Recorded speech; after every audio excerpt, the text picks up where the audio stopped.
Iran যুক্তরাষ্ট্র শান্তি চুক্তি আলোচনা ঘিরে মাত্র ১২ দিনে বিশ্ববাজারে তেলের দাম কমেছে ১৬%। সপ্তাহখানেক ধরে যা বিক্রি হচ্ছে যুদ্ধ শুরুর আগের দামে, কিন্তু দেশীয় বাজারে নেই সমন্বয়ের আভাস। বিশেষজ্ঞরা বলছেন, মূল্যস্ফীতি নিয়ন্ত্রণের পাশাপাশি জনগণের আস্থা অর্জনে প্রতিশ্রুতি রক্ষা করতে হবে সরকারকে। রাকিব হোসেনের রিপোর্ট। মধ্যপ্রাচ্য উত্তেজনা শুরুর পরপরই অস্থির হতে থাকে বৈশ্বিক জ্বালানি তেলের বাজার। বেশ কয়েকদিন চড়া দামের ধাক্কা সহ্য করে গেল 18 এপ্রিল বড় ধরনের সমন্বয় হয় দেশীয় বাজারে। ফলে লিটার প্রতি দাম উঠে যায় রেকর্ড উচ্চতায়। অবশ্য সে সময় আন্তর্জাতিক বাজারে অপরিশোধিত তেল বিক্রি হচ্ছিল $90 আশপাশে। পরবর্তীতে যুদ্ধের উত্তাপ কমে এলেও হরমুজ দিয়ে অবাধ চলাচল এবং ইরান যুক্তরাষ্ট্রের মধ্যে স্বার্থ সংশ্লিষ্ট বিষয় একমত না হওয়ায় ব্যাপক ওঠানামা চলে জ্বালানি পণ্যের বাজারে। অবশেষে দুপক্ষের শান্তি আলোচনার খবরে আবারও নামতে শুরু করে দামের পারদ। ফলে মাত্র 12 দিনে অপরিশোধিত তেলের দর 16% কমে নেমে আসে $80 নিচে। এমন অবস্থায় দেশের ভিতরে দাম কমানো কতটা জরুরি? যখন এটার মূল্য বৃদ্ধি হয়েছে, আমরা কিছুটা মূল্য বাড়িয়েছি। আবার এখন যেহেতু পড়তির দিকে আছে, এখন আবার চিন্তা করতে হবে যে আমরা সেই সুযোগটা ভোক্তা এবং উৎপাদকদেরকে আমরা দেব কিনা। এটা একটা সুস্পষ্ট পলিসি থাকা দরকার যে কোন সময় এটা অটোমেটেড হওয়া উচিত, যে কোন সময় কোন তেল কিনছেন, কোন ধরনের ইম্প্যাক্ট আসলে কত টাকা কমাইতে হবে, এটা স্বচ্ছ একটা ব্যবস্থা থাকবে। সবাই জানবে যে এরকম যদি কমে আমি এত শতাংশ কমে আমি কিনতে পারবো। এইটা কিন্তু এখন এটা টাফ না, কারণ এই ইনফরমেশনটা গ্লোবালি অ্যাভেলেবল। যুদ্ধের সময় ক্রুড অয়েল সংকটে অচল হয়ে যাওয়া রাষ্ট্রীয় মালিকানাধীন ইস্টার্ন রিফাইনারি এখন সচল। ডিসেম্বরের মধ্যে আরও 21 লাখ টনের ওপরে কনডেনসেট ও নেফথা আমদানি করবে বেসরকারি 3টি রিফাইনারি, যার দামও এখন তুলনামূলক কম। বিশ্লেষকরা মনে করেন, সম্প্রতি মূল্যস্ফীতি বেড়ে যাওয়ার পেছনে বড় দায় জ্বালানির উচ্চ মূল্য। ফলে দ্রুত সমন্বয় করলে স্বস্তি পেতে পারেন ভোক্তারা। ইমিডিয়েটলি সরকারের যে প্রাইসে যে কেনা হয়েছে, যেখানে যতখানি সম্ভব সাধারণ মানুষের সরাসরি ইনফ্লেশনারি চাপ যে প্রোডাকশনগুলিতে উপরে পড়বে, ওইগুলোতে আপনার আবার দাম ড্রাস্টিক্যালি কমায় দেওয়া উচিত, তেলের দাম বিশেষ করে। তাতে যেটা হবে যে উৎপাদন খরচটা কমে আসলো। যারা নাকি ভোক্তা, তাদের তো ব্যয় বেড়েছে।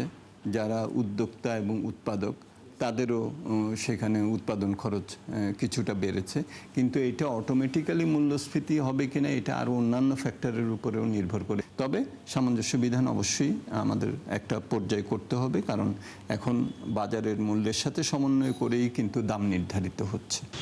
বর্তমানে প্রতি লিটার ডিজেল 115 টাকা, পেট্রোল 140, অকটেন 145 আর ফার্নেস অয়েল 114 টাকার ওপরে।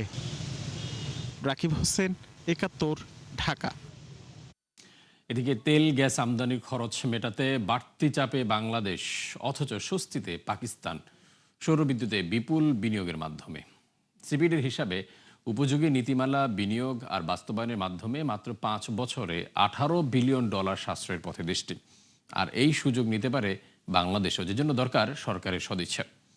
রাকিব হোসেনের আরেকটি রিপোর্ট। দেশে সৌরবিদ্যুতের প্রচলন শুরু হয় প্রায় 2 যুগ আগে। বিশ্বব্যাপী সমাদৃত সোলার হোম সিস্টেমের মাধ্যমে 10 বছরে উৎপাদন ছাড়িয়ে যায় 8.5 লাখ ইউনিট।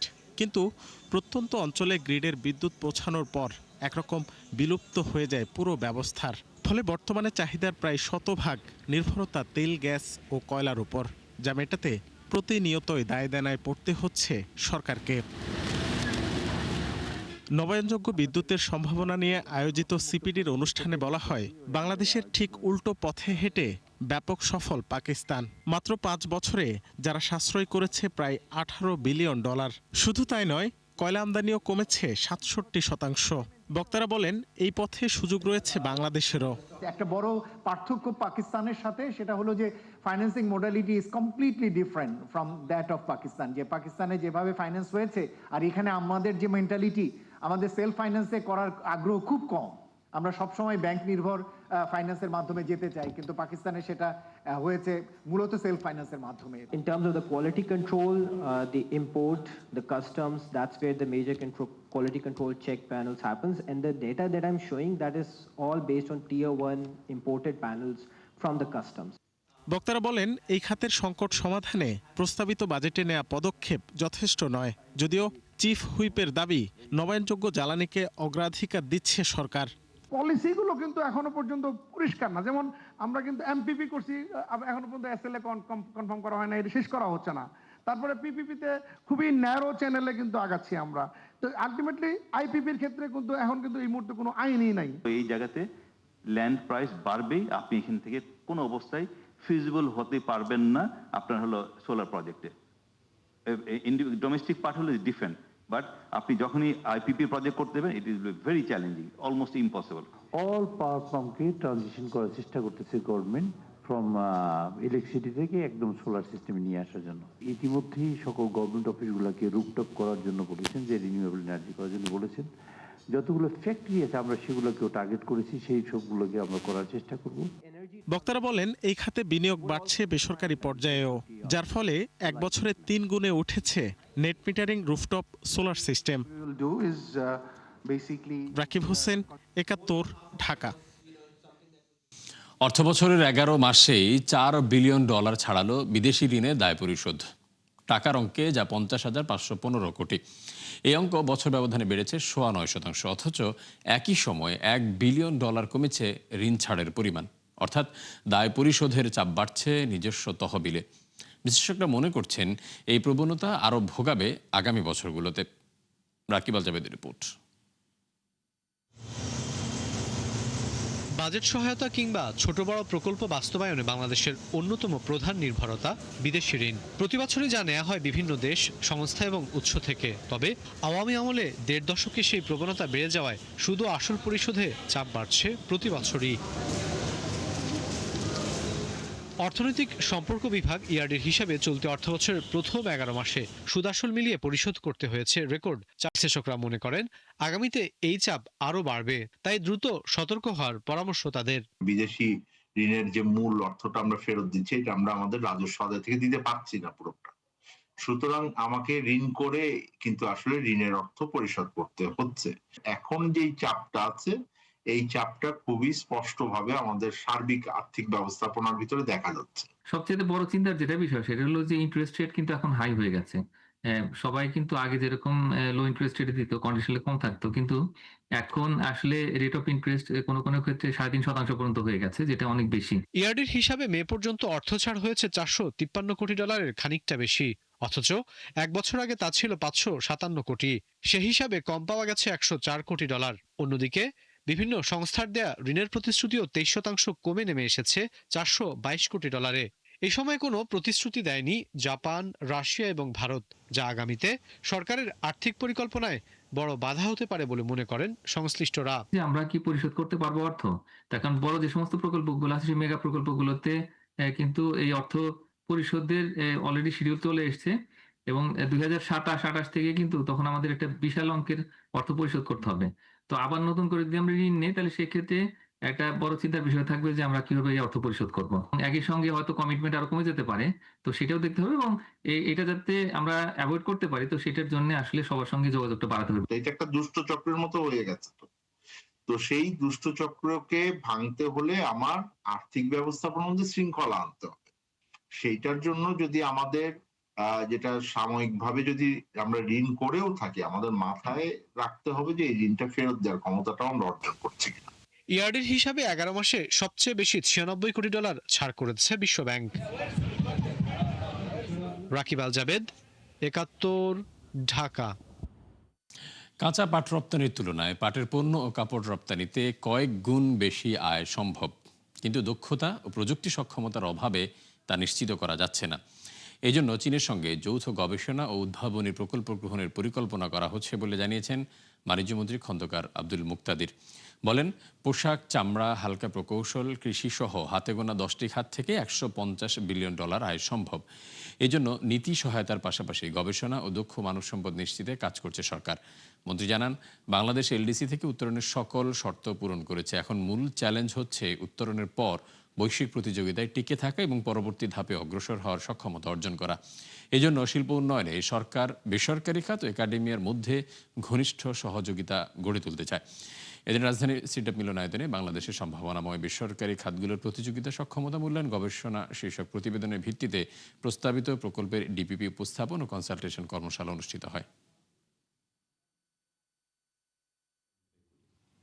যতগুলি প্রকল্প তৎকালীন সরকার হাতে নিয়েছে, এটার একটা সাধারণ চারিত্রিক বৈশিষ্ট্য, ক্যারেক্টারিস্টিক্স, যে প্রায় প্রতিটা প্রজেক্টই টাইম এসকেলেট করতে হয়েছে, টাইম ওভাররান হয়েছে।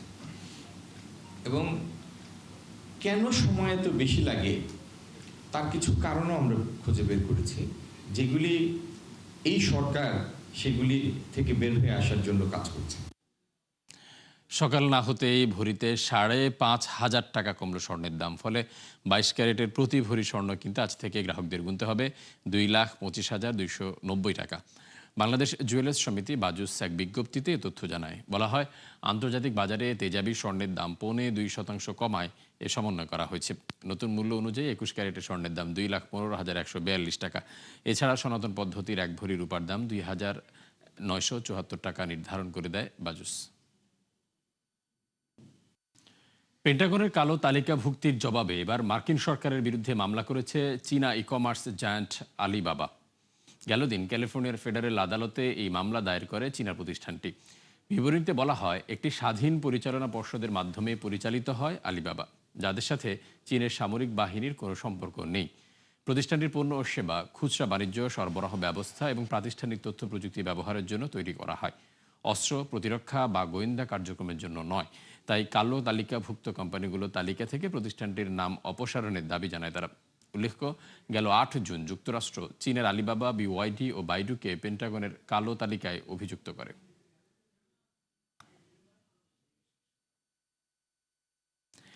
ইরান যুক্তরাষ্ট্রের শান্তি আলোচনার জেরে ধস নেমেছে ইসরায়েলের আর্থিক বাজারে। শেয়ার সূচক কমার পাশাপাশি রেকর্ড পতন হয়েছে দেশটির মুদ্রা মানে। সামনের দিনে পরিস্থিতি আরও খারাপ হতে পারে এমন শঙ্কায় পুঁজিবাজার থেকে মূলধন তুলে নিচ্ছেন আতঙ্কিত বিনিয়োগকারীরা। আরও জানাচ্ছেন নাদি ইসলাম তুলি। ইরান যুক্তরাষ্ট্রের চলমান শান্তি আলোচনার জেরে বড় বিপর্যয় নেমে এসেছে ইসরায়েলের আর্থিক বাজারে। গেল কয়েক বছরের সামরিক আগ্রাসনে ভিত্তি করে চাঙ্গা হওয়া শেয়ার বাজার এবং মুদ্রা শেকেল চলতি মাসে দাঁড়িয়েছে সবচেয়ে খারাপ অবস্থানে। তথ্য বলছে, জুন মাসে বৈশ্বিক পুঁজিবাজারে সবচেয়ে বড় ধসের শিকার হয়েছে ইসরায়েলের প্রধান শেয়ার সূচক তেল আবিব 35 বা TA35, হারিয়েছে 12%-এরও বেশি পয়েন্ট, যা 2023 সালের অক্টোবরের পর দেশটির পুঁজিবাজারে সবচেয়ে বড় পতন। পতন ঠেকানো যাচ্ছে না ইসরায়েলি মুদ্রা শেকেলেরও। 2023 সালের নভেম্বর থেকে চলতি বছরের মে পর্যন্ত ডলারের বিপরীতে 42% লাভ করে বিশ্বের সেরা পারফর্মিং মুদ্রায় পরিণত হয় শেকেল।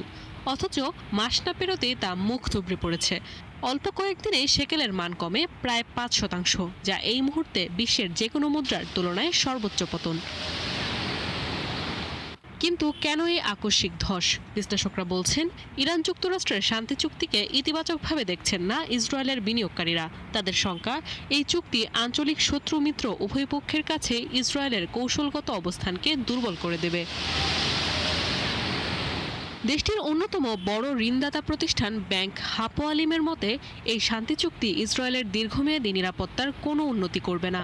এমন ধারণায় গেল কয়েক মাসের অতিরিক্ত মুনাফা তুলে নিতে তাড়াহুড়ো করছেন বিনিয়োগকারীরা। এরই মধ্যে দেশটির শীর্ষ ৩৫ কোম্পানির ভবিষ্যৎ আয় বা ইপিএস পূর্বাভাসের মূল্যায়ন 4% কমিয়েছে বিশ্লেষকরা। তাদের মতে, ইরানের সাথে যুদ্ধ পুরোপুরি শেষ হয়নি, ফলে সামনের দিনে অর্থনীতিতে বড় ধরনের টানাপোড়েন তৈরি হবে। নাদিয়া ইসলাম তুলি, ৭১। দর্শক, ৭১ বিজনেসে এই ছিল এখনকার মতো। সরাসরি সংবাদ অনুষ্ঠান দেখতে চোখ রাখুন ৭১-এর ফেসবুক পেজ এবং সাবস্ক্রাইব করুন ৭১-এর ইউটিউব চ্যানেল। থাকুন ৭১-এর সাথে।